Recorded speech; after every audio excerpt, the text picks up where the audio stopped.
जब किसी इंसान को कोई रिलेशन ख़त्म करना होता है तो धीरे धीरे वो आपसे बात करना बंद कर देगा, धीरे धीरे दूरियां बढ़ाना शुरू कर देगा, आपको बातें शेयर करना बंद करने लगेगा, आपसे आपका हाल चाल पूछना बंद करने लगेगा।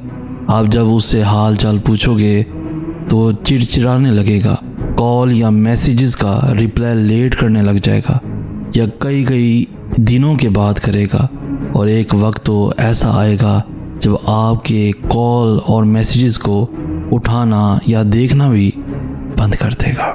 जब आपसे उस बंदे का दिल भर जाएगा जो हर वक्त, हर लम्हे, हर मिनट में आपको मैसेज करता था, आपको कॉल करता था, आपका हाल पूछता था, आपसे बातें करता था, अब उसका दिल भर चुका है। अब वो ये सब ख़त्म कर चुका है जो पहले करता था। मज़ीद ऐसी इन्फॉर्मेटिव वीडियोस के लिए हमारा चैनल सैयद एहसान आस भी ज़रूर सब्सक्राइब कीजिए।